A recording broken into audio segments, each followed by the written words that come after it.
When Chloe Fairchild went blind, I was the one who took her in. She loved to nibble on my ear and whisper that she was my good little puppy. In the darkness, she'd trace the lines of my body with her hands again and again, saying she wanted to memorize my face by touch. Then her sight returned, and it turned out she was the missing heiress of the Fairchild dynasty, and she already had a fiancé. Before she could ever see my face, I left behind a death certificate and vanished completely. After 5 years in hiding, I only dared to resurface when I heard she was getting married. But the moment my plane landed, the airport was swarmed by bodyguards in black suits. Chloe Fairchild stood there holding a custom-made groom's tuxedo, her smile gentle but dangerously obsessive. "My dear fiancé, the measurements from 5 years ago are off. Be a good boy. Now, I'm going to take them again." My agent pulled me to the door of the private suite, but I froze, unable to go in, because Chloe Fairchild, the Fairchild heiress herself, was sitting right inside. Through the slightly ajar door, I could hear someone fawning over her. "Miss Fairchild, I heard you were in an accident and went missing back then, and even lost your sight? That must have been an incredibly difficult time." Chloe let out a soft, elegant laugh. "Hardly. I had someone taking care of my every need. Life was simpler then than it is now.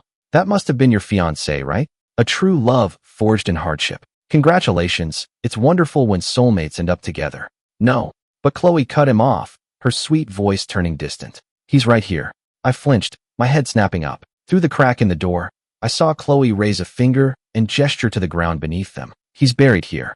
Oh right, I was already dead. 5 years ago, Chloe Fairchild had personally signed off on my death certificate. My agent, Kathy, was listening in beside me and whispered, "That guy was so unlucky. If he hadn't died, he'd be set for life right now." I just smiled and said, "No way."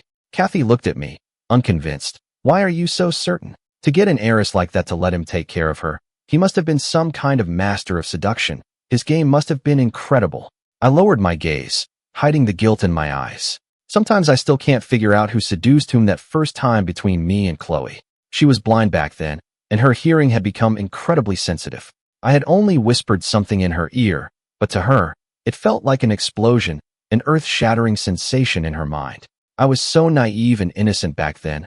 I actually asked her, "What exactly is an orgasm?" As she explained, she reached a hand out toward my heart. Her hand accidentally brushed against somewhere else, and a deep blush instantly spread across her neck and collarbones. Seeing her flush red and go completely still, I thought she was dying and threw myself at her in tears, trying to give her mouth to mouth. She wrapped her arms around me and silenced my lips with her own. I was lost in that memory when a server pushing a cart bumped right into me. I let out an involuntary cry of surprise. The impact knocked the suite's door wide open. From her seat directly facing the entrance, Chloe's head snapped up, her eyes locking onto mine. Chloe and I stared at each other. For a split second, the blood froze in my veins, and I couldn't even move to turn away. But it only lasted a few seconds. I have the harsh realities of the past 5 years to thank for teaching me how to plaster on a convincing fake smile. It's almost funny, even though Chloe and I had shared a bed for 2 years. Her slender hands had traced my face and body more times than my own.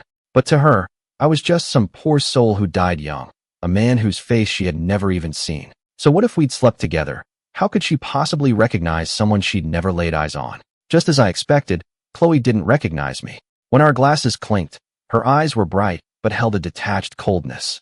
As her gaze fell on me, it sent a strange shiver down my spine. It was just like the first time I ever saw her. It was a stormy, rain-lashed night, the night I lost my mother forever at the hospital. Walking home in tears, I stumbled over something in a dark alley. It was Chloe, soaked to the bone and leaning against a wall, barely breathing and looking utterly broken. Under the faint glow of a streetlight, her face was covered in cuts and bruises, but she was still so exquisitely beautiful, it was breathtaking. Her large, almond-shaped eyes were bleeding, yet her gaze was sharp with defiance and a cold, hard edge. I was scared. I wanted to run. But then I thought of my mom. How much pain she was in, lying in that hospital bed. If only someone could have helped her.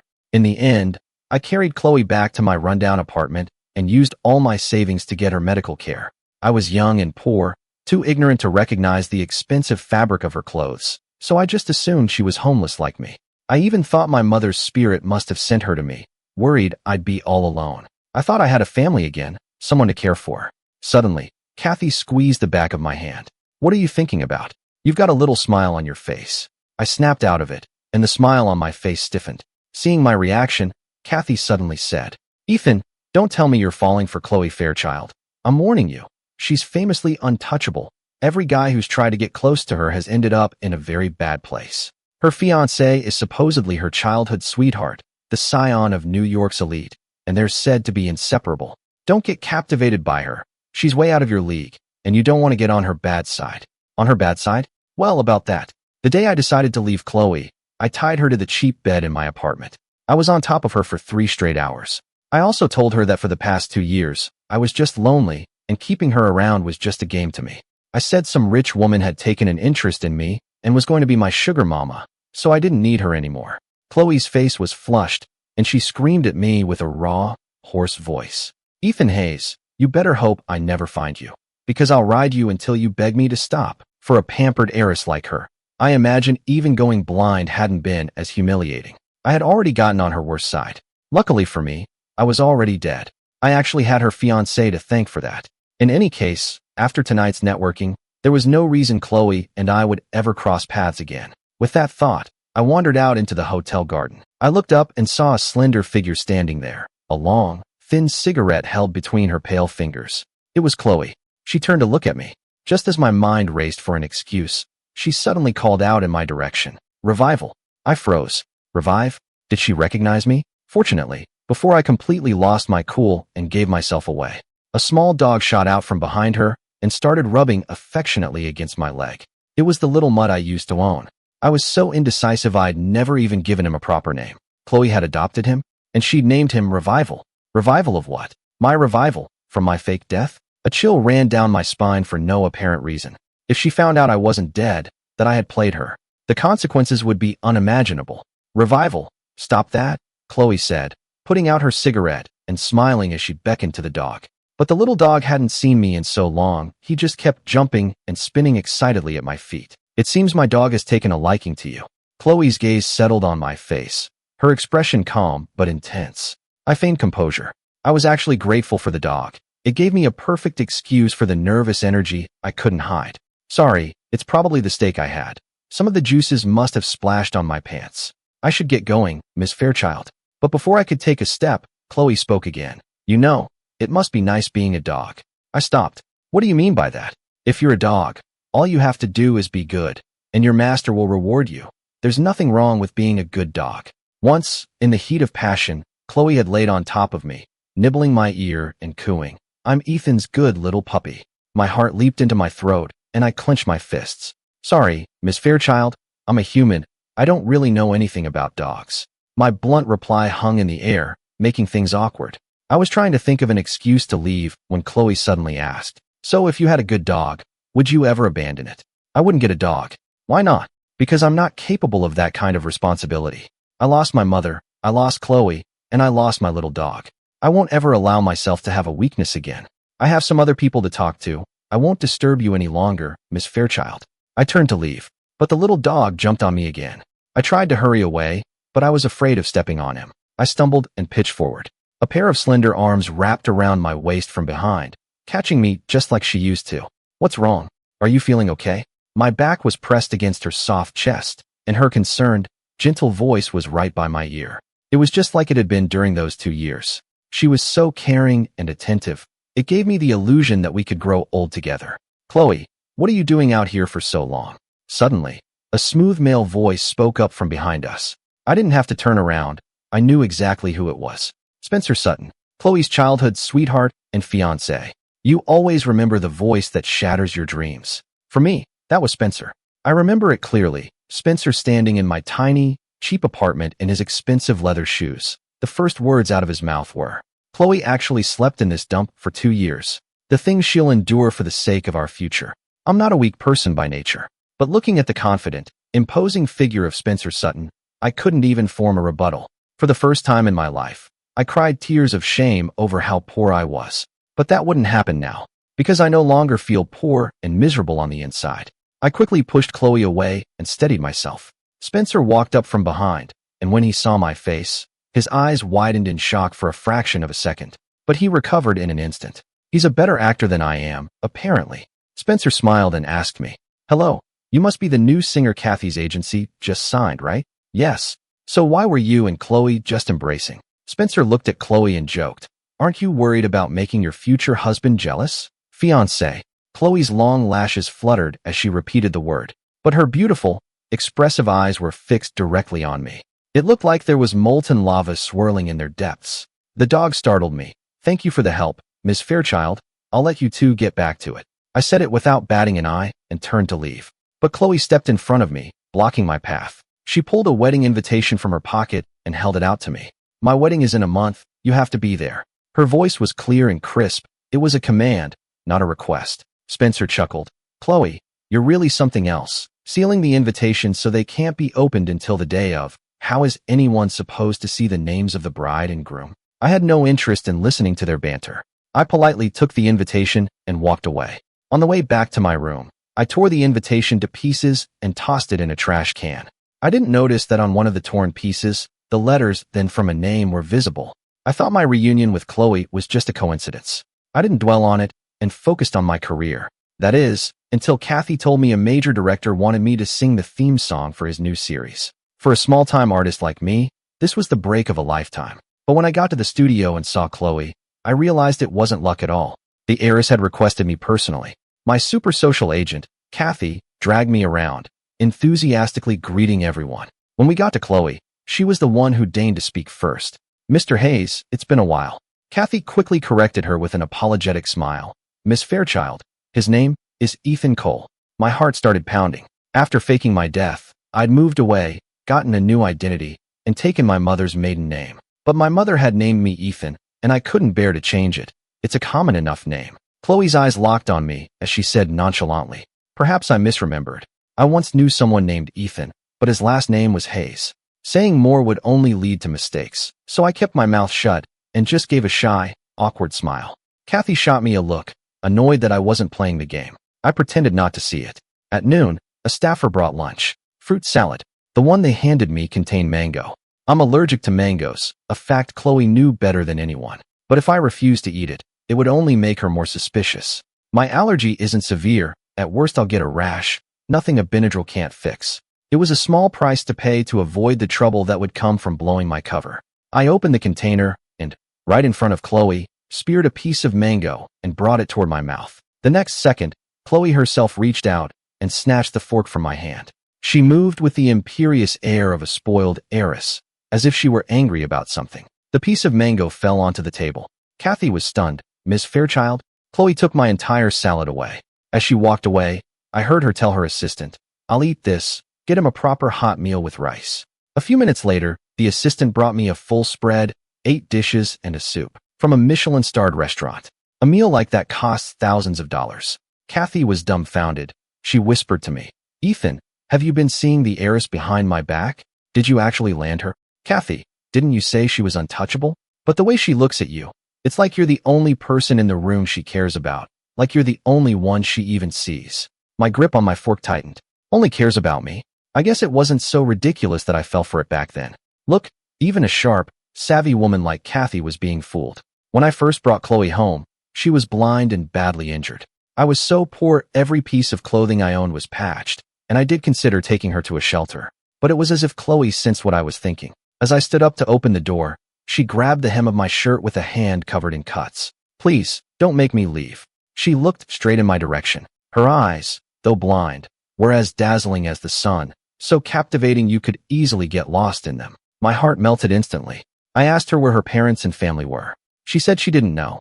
She kept her head down, her delicate, wounded face looking like a lost little puppy's. I figured she must have been abandoned so cruelly that she'd blocked everything out.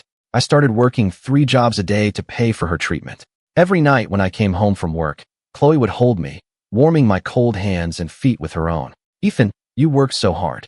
When I can see again, I'll give you the most wonderful life, the best of everything. You'll never have to work this hard again. You'll live in comfort for the rest of your days. I'm so sorry, Ethan.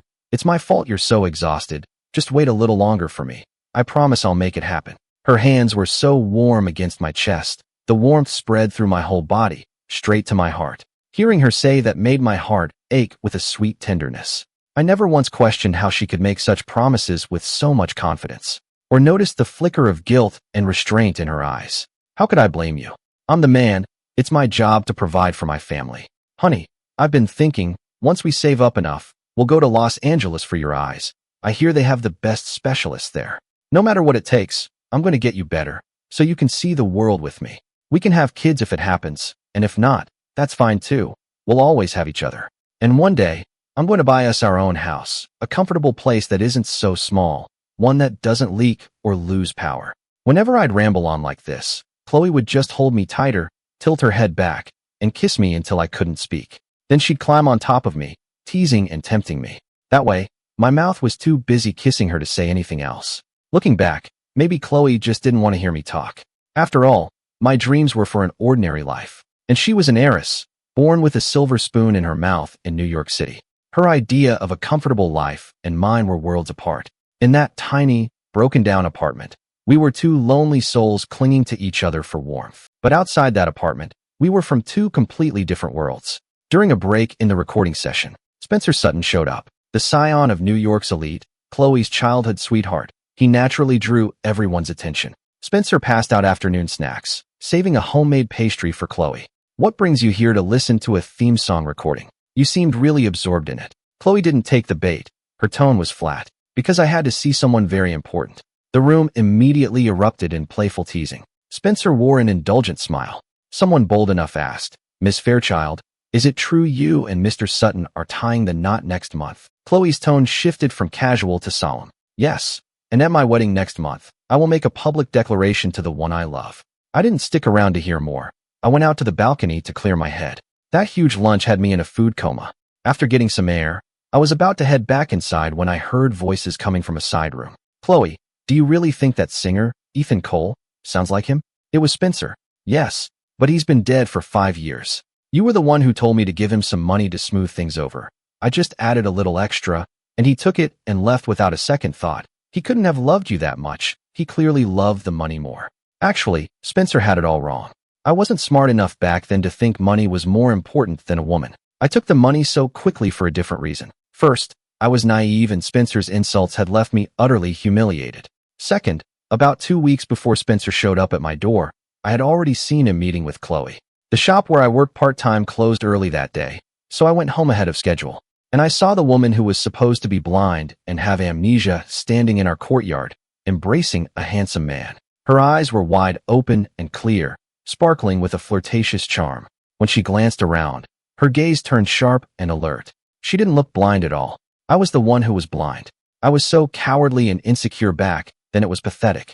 Seeing that, my chest ached so much I just squatted on a street corner and cried for hours. But when I got home, I acted like nothing was wrong. I was too scared to even ask her about it. I was afraid of the truth, afraid that Chloe would leave and I'd be all alone again.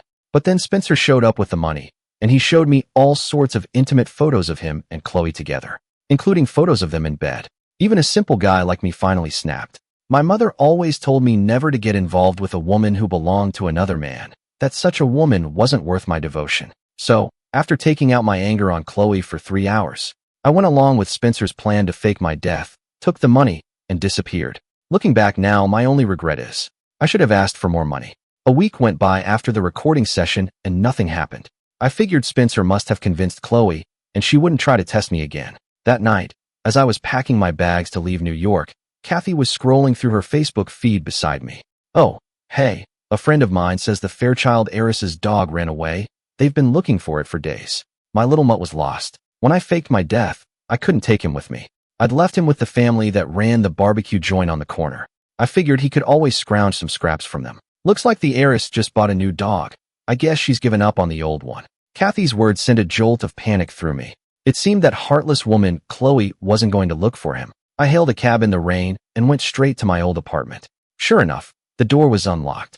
I quickly closed my umbrella and ran inside, calling out, "Buddy, I knew you'd be here." The lights flicked on. The lights flicked on. My dog wasn't there. Instead, sitting at the cheap plastic table, was a slender, elegant figure who looked completely out of place. She held a lit cigarette, and when she looked up at me, her eyes burned hotter than its glowing tip. "Ethan, you came back." It was Chloe. When I saw my dog tied to the leg of her chair, I knew I'd walked right into a trap, but I still had to try one last desperate denial. "Miss Fairchild, What did you just call me? Chloe stared at me without blinking. That night, Revival was all over you. He never approaches strangers. You tore up the wedding invitation I gave you and threw it away. If you really didn't know me, you wouldn't have done that. Attending would have been good for your career. I arranged for you to record that song, and the moment you started singing, I knew it was you. And you hesitated when you saw the mango, but you were going to eat it anyway, just to prove a point to me. That huge meal I sent you, you didn't touch the cilantro or the mushrooms. And besides all that, Ethan Hayes, I've touched you. I've traced every inch of you countless times. Did you really think I wouldn't recognize you? Since my cover was completely blown, I dropped the act. Yes, I'm Ethan Hayes. So, what do you want from me, Miss Fairchild? You think you can just sleep with a woman and run away? Chloe advanced on me in her high heels, radiating pure fury. I expected her to slap me. After all, I had been rough with her that last time. My own legs were sore for a month. I'm sure hers were too. But when Chloe reached me, she simply raised her hand and laid it gently on my cheek. The soft pads of her fingers traced my features. So, you look exactly the way I imagined. Over the years, I've traced your face in my mind a million times. You're handsome, she said, her eyes boring into mine. You're the most handsome man I've ever seen. I didn't pull away. I just asked calmly, did you have your fun, Miss Fairchild? Chloe's hand froze. Ethan, she whispered my name. You're the great heiress, back on your throne with all the power and money in the world. Are you feeling nostalgic now? Reminiscing about the little poverty romance game you used to play? You really want to play? Fine, pay me, and I'll play along. I stared right at her. Perhaps the serious look on my face angered her. She glared at me, her jaw tight, and said through gritted teeth, is that all you care about, money? You'd give up your name, your home, everything for money, wouldn't you? Yes, not only that. I took $3 million back then and had to fake my own death and run. Looking back, I was an idiot. You're the heiress to the Fairchild fortune. I saved your life. I should have asked for $30 million. Chloe suddenly pulled me into a fierce embrace. She stood on her toes and crushed her lips against mine. With one hand, she ripped the sash from her dress and expertly tied my hands together. Her lips moved down to my collarbone. I couldn't escape, so I didn't try. You want to sleep with me? Fine. What do I have to be afraid of? I slept with you when you were blind. Now you're a powerful heiress. Sleeping with you now is just an upgrade for me, right? My words clearly infuriated her.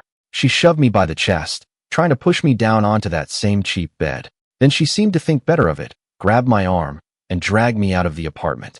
Chloe took me to a mansion. She pulled me out of the car, and as we stepped inside, she knelt down and replaced my shoes with a pair of warm slippers. The next moment, she was on her feet again, her arms around my neck, pulling my head down for a forceful kiss. As she bit my neck, I deliberately provoked her again. Why not back at the old apartment? Is it too dirty for the great heiress now? Her lips paused on my skin. You have allergies. The bedding there hasn't been changed in years. It's too dusty. I was taken aback, but I recovered in a few seconds. I was no longer the naive kid who would burst into grateful tears at the slightest show of kindness. Because when you're no longer starving for affection, you realize you can provide that warmth for yourself. As if on cue, I sneezed. My nose started running, and some of it got on the back of Chloe's hand. She didn't even flinch, just immediately got up to grab a tissue and wipe my nose. She got some nasal spray from a cabinet. Then she made me a cup of hot tea. She was so well prepared, it seemed like a man must live here.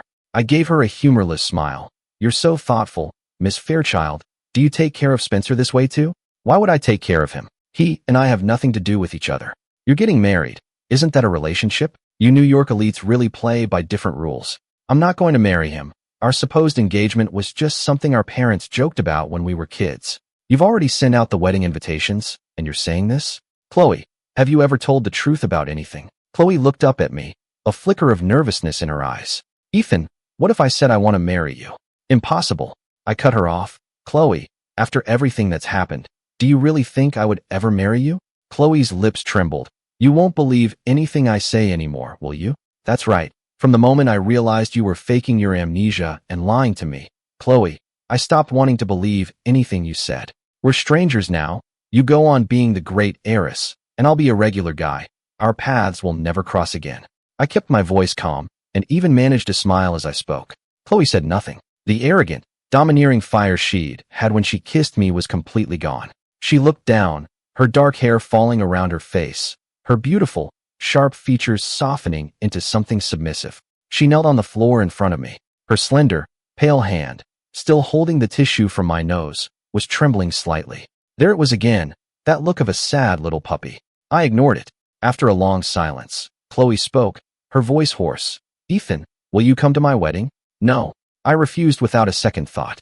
"I want you to be there. If you come to my wedding, I'll give you the one exclusive recording contract Zenith Music offers each year. Okay, Ethan?" Her raw voice sounded like she was begging. I didn't bother to analyze it. I just agreed instantly. Fine. Zenith Music was the top record label in the country. A once-in-a-lifetime opportunity like that was impossible for a newcomer with no connections like me to get. She was handing it to me on a silver platter. Why would I say no? Then it settled. "Ethan, you have to be there." Chloe drove me back to my apartment. Before she left, she reminded me again that I had to come to the wedding. I couldn't figure out what kind of weird fixation she had, wanting her ex-boyfriend at her wedding. I couldn't understand it, and I didn't care to. When I got back to my apartment, I found someone I did not want to see waiting at my door. Spencer Sutton. He looked at me coldly. "Mr. Hayes, I'm surprised you dared to come back. Do you think just because you tricked Chloe into recognizing you that there's nothing I can do to you?" Actually, based on Chloe's behavior tonight, I had a pretty good idea of the whole story. Spencer had lied to her, so Chloe believed I had callously abandoned her for a bigger payout. But since there was no trust between us, there was no one to blame. I smiled and said, "Mr. Sutton, are you threatening to blacklist me? You probably don't realize I recorded our entire conversation back then." I was bluffing, of course. I was too naive back then to think of something like that. But Spencer clearly fell for it. Obviously, Chloe was his weak spot. This guy was even more lovesick than I had been. But my experiences over the past few years taught me that if you give people an inch, they'll take a mile. Spencer was left speechless by my comeback. Before he left, probably feeling like he'd lost the confrontation, he couldn't resist turning back for one last jab. "Chloe and I are getting married at the beginning of next month." "I know," I said, waving cheerfully at him. "She was still a virgin when she was with me. I taught her everything she knows. She's excellent at taking care of a man. Have a great wedding night." I slammed the door in his face. That felt good. The humiliation Spencer had put me through all those years ago was something I had mostly gotten over. But when he kicked my table, he knocked over my mother's picture frame and shattered it.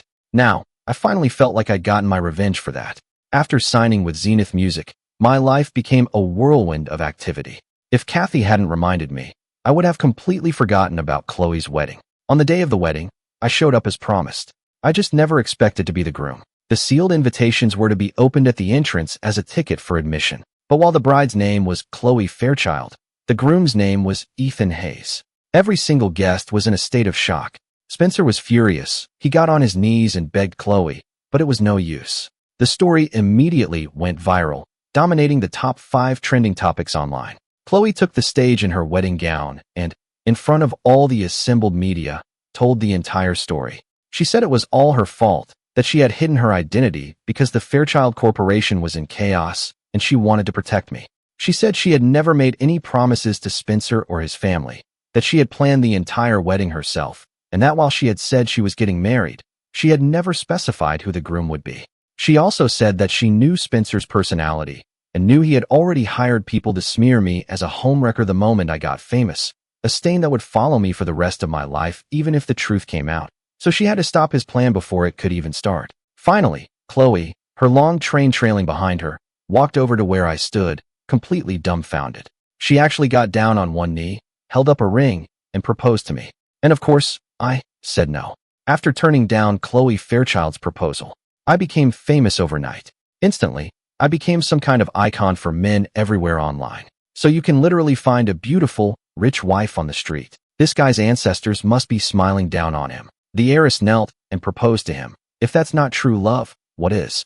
With her status, men would line up to propose to her. She still lied to him. That's messed up. Yeah, Ethan, don't be a fool. Make her sweat a little. I wasn't trying to make Chloe sweat. I simply took advantage of the unprecedented media attention to release my new album. It was a project I had been working on for 3 years, and the reception was incredible. I hit #1 on all the major streaming charts. My career skyrocketed. Within a year, I had won major awards, and my music was everywhere. I gained a huge following, and my #1 fan was Chloe Fairchild. After I turned down her proposal, she began to pursue me. And an heiress pursues someone in grand fashion. When I went to an award show, she arranged a motorcade of a dozen luxury cars to escort me. No matter what event I attended, she was always there. She would buy out the entire stock of any product I endorsed and give it away to my fans. For my birthday, she bought out every digital billboard in New York City to wish me a happy birthday. It became a recurring online phenomenon, with people posting about it daily. I had made my position clear, but since Chloe insisted on these grand gestures, I simply stopped responding to them. I focused on my work. I didn't dare to rest, afraid that if I stopped, I'd lose all my momentum. I had started from so much further behind everyone else. I had to run twice as fast just to keep up. That night, as I was leaving the hotel after an event, a van suddenly sped toward me. It was heading right for me. I couldn't get out of the way in time. The next second, a slender, familiar figure appeared behind me. She threw her arms around me and tackled me to the ground. Chloe and I hit the pavement together. She landed on her back, shielding me with her body, so I was completely unharmed. Chaos erupted around us. After a checkup at the hospital, I was cleared with no injuries. Chloe had a fractured bone and needed to stay in bed. The driver was caught. He'd been hired by a rival record label. Chloe had to stay in the hospital for a few days. Kathy kept dropping hints that I should go visit Chloe. I didn't answer. I just stared down at the key in my hand. It had fallen out of Chloe's pocket when she tackled me. It was the key to my old family home back in Louisiana. After my mom died, I couldn't afford a burial plot in New York, so I took her ashes back home to be buried. When I faked my death, I'd left in such a hurry I forgot to take the key. How did Chloe have this key? I booked a flight and flew to Louisiana immediately. I stood in front of the old house and unlocked the door. Instead of dust, the air inside was fresh and clean. The house had been cleaned from top to bottom. My mother's photograph was on the central table, surrounded by fresh flowers and offerings. I walked over and knelt on the prayer cushion in front of it. Beside the incense burner was a stack of letters. I picked one up. The date on it was from 5 years ago, right around the time Chloe had regained her sight, but was still hiding it from me. To my dearest husband, Ethan, by the time you read this, I will have left our home, but only for a little while. Please don't worry. We made our vows before your mother's memorial, and we have been together as husband and wife. You are the only man I will ever love, my only husband, and that will never change. First, I need to properly introduce myself to you again. My name is Chloe Fairchild. I am the eldest daughter of the Fairchild family of New York, the heir to the Fairchild Group. I am 5 feet 6 inches. My measurements are, and my social security number is. I had to deceive you when we met. I had no choice, my love. Please read this whole letter and give me a chance to explain. The woman you found in that alley was actually. Before I left the old house, my next-door neighbor, Mrs. Gable, called out to me. Is that you, Ethan? Mrs. Gable, hello, it's been a long time. How have you been? Doing just fine, but why are you all alone? Didn't you bring your wife with you? Do you two have any children yet? A boy or a girl? My wife? I'm not married. Don't you lie to an old woman. Your wife comes to visit your mother's grave every single year, not just for the big holidays, but for every little one too. She always brings so many things and shares them with all us neighbors. Says we must have looked after you when you were a boy. I was stunned. Chloe came to visit my mother's grave every year? Ethan, you found a good one. She's so beautiful. Looks like she comes from a rich family, but she's not afraid of a little dirt. She even stays in this old house of yours. Last Christmas, I saw she was here and brought her some baked sweet potatoes, and I heard her inside, crying all by herself. She was calling your name, saying how much she missed you and asking when you were coming back. Oh, and the year before that, old Mrs. Miller told her you were dead, and she got so angry she kicked the old fence at the edge of town and broke it with her high heel. She kept saying you weren't dead, that she didn't believe it, and that she would wait for you until you came back. Well, looks like her faith paid off. She really did wait long enough for you to come back. Look, see that? All the fences in town are brand new now, cost tens of thousands of dollars. They said, your wife had them all replaced, and after they were done, she had groceries delivered to every single house. She told us if you ever came back, we shouldn't tell you about her kicking the fence. Oh dear, why did I just tell you? I was speechless. Yep, that girl has more money than sense, confirmed. I took all the letters with me and flew back to New York that night. I arrived at her hospital room looking like I'd been through a storm. She was in bed, eating some soup. She clearly hadn't expected me to come see her. The moment she saw me, she shot up in bed, knocking the bowl over. The soup spilled all over her, but she didn't even notice as she rushed toward me. Her beautiful eyes were locked on mine, and she was in such a hurry she bumped her leg on a chair. Her assistant whispered from behind her, Miss Fairchild, please be careful. Mr. Hayes came here on his own. I'm sure he won't run away. My eyes fell on her arm in its sling, and I said sharply, your arm isn't healed. Stop moving around. I helped her back to her bed. She stared at me, the joy and surprise practically spilling out of her eyes. Her assistant started to say something, but Chloe gave her a subtle kick, and the assistant quickly and quietly excused herself. Your hands are freezing, Chloe said gently. I'll have some hot soup sent over. You weren't here the last couple of days. Where have you been staying? It was her indirect way of asking where I'd been. That girl, still so bossy. I smiled. You have so many spies watching my every move. Do you really need to ask? Chloe pouted and fell silent. There it was again. That sad little puppy look. Ethan. I went back to my family home in Louisiana. I took out the letters. I only read the first few lines. For the rest, I want to hear it from you. I'll ask the questions, you give me the answers. Okay, she agreed without hesitation. I'll tell you anything you want to know, including my bank pins. I have over 100 accounts, and the password for every single one is your birthday. I was speechless. From Chloe's answers, I finally pieced together the entire truth of what had happened. When I found Chloe in that alley, she had just survived a serious car crash. It had been orchestrated by her half-brother, her father's illegitimate son. Her brother had hired hitmen to kill her. For the first week after I brought her home, her memory was genuinely scrambled. She drifted in and out of clarity. That's why she couldn't tell me anything about her family. After about 2 weeks of recovering at my apartment, her mind finally cleared completely. But she didn't tell me who she was right away because she didn't want to drag me into her problems. The Fairchild Group was in the middle of a massive succession battle at the time. Even I had heard the gossip about it. When her grandfather died, he left control of the company to her, his eldest and favorite grandchild. But her various half-uncles were furious. They didn't think a woman should inherit the business and did everything they could to stop her. Her father had moved his mistress into the family home. Her mother was powerless, and Chloe herself had been targeted and left for dead. She was afraid that if her half-uncles came after her, I would get caught in the crossfire. So she laid low, biding her time, waiting for the right moment to strike back. After 2 years of hiding with me, she finally found her opportunity. During those 2 years, I wanted to tell you the truth so many times, but I was afraid you'd be scared, and I was also afraid that you'd think my life was too dangerous and you'd leave me. Actually, my trusted assistant found me after the first year, but I had him protect us from the shadows. I didn't want to tip off my uncles. If they had found us, the consequences would have been catastrophic. I pressed my lips together. After a moment, I couldn't stop myself from asking, then what was that with you and Spencer in the courtyard? Chloe frowned for a second, and then realization dawned on her face. So, you saw that. That's why you misunderstood. That day, one of my uncles had sent someone to find me. Spencer and I were putting on an act for them. My vision had also returned temporarily right at that moment, only for about 20 minutes. Then it was gone again. Besides, the Sutton family and my mother are business allies. His father wanted me to win the power struggle. Spencer was just acting as a messenger. I suddenly remembered that when she was hugging Spencer, her eyes had been darting around. It wasn't because she was afraid I would show up. It was because her sight had suddenly, briefly returned. And with enemies lurking nearby, she was on high alert, scanning for danger. The company needed me to show up and preside over a board meeting to turn the tide, so I had to leave in a hurry. I didn't dare come back for you.